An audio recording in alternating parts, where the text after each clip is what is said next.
அதனால்தான் நாங்கள் சொல்கிறோம், இது உங்களைப் போல கொள்ளை கூட்டம் அல்ல, கொள்கை கூட்டம்.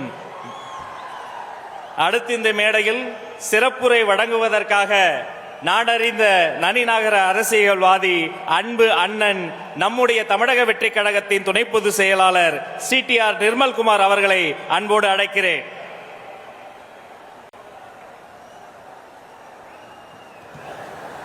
மாபெரும் இந்த மதுரை மாநாட்டை தலைமையேற்று நம்ம எல்லாம் வழிநடத்தி கொண்டிருக்கும் நம்மளுடைய கழக தலைவர் அண்ணன் விஜய் அவர்களே மற்றும் இங்கே வருகை புரிந்திருக்கும் அனைத்து தொண்டர்கள் அனைவருக்கும் என்னுடைய முதற்கண் வணக்கத்தை தெரிவித்துக் கொள்கிறேன்.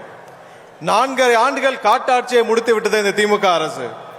விவசாயிகள் ஆரம்பித்த அரசு ஊழியர்கள் முதல் இன்றைக்கு தூய்மை பணியாளர் வரை அனைவரும் கடுமையாக நேரடியாக பாதிக்கப்பட்டுள்ள இந்த திமுக அரசால், திரு ஸ்டாலின் அவர்கள் தலைமையிலான அரசால் விவசாயிகள் ஒவ்வொரு நொடியும் பாதிக்கப்பட்டார்கள். இன்றைக்கு நேற்று பார்த்திருப்போம் தூய்மை பணியாளர் வரைக்கும் எவ்வளவு பாதிக்கப்பட்டார்கள் என்று. எத்தனை நாட்கள் நாம் இதே மாதிரி புலம்பிக்கிட்டு இருப்போம்? இதற்கெல்லாம் ஒரு விடை வேண்டாமா? கண்டிப்பாக வருகிற 26 நடைபெறும் தேர்தலில் தமிழகத்திற்கே ஒரு விடுதலை என்றால் நம்மளுடைய தலைவர் அண்ணன் விஜய் அவர்கள் முதலமைச்சராக பொறுப்பேற்கும் அந்த தருணம் மட்டுமே தமிழருக்கு ஒரு விடுதலை.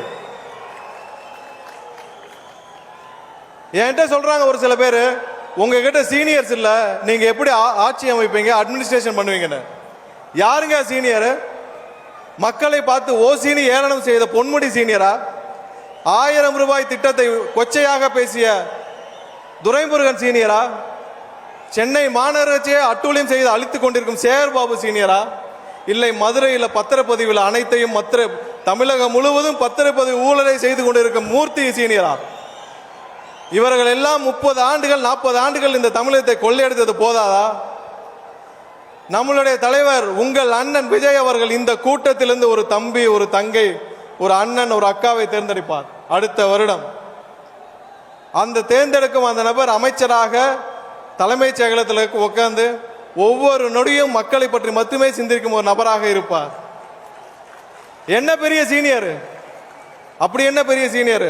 ஒருத்தருக்கும் இங்க இருக்கிற துறையை பத்தி எதுவுமே தெரியாது. ஆனால் நம் தலைவர் அண்ணன் விஜய் அவர்கள் தேர்ந்தெடுக்கும் இங்க இருக்கிற ஒரு தம்பி, தங்கை, அண்ணன், அக்கா அவர்கள் 3 வாரத்தில் அந்த துறையை பற்றி தெரிந்து கொள்வார்.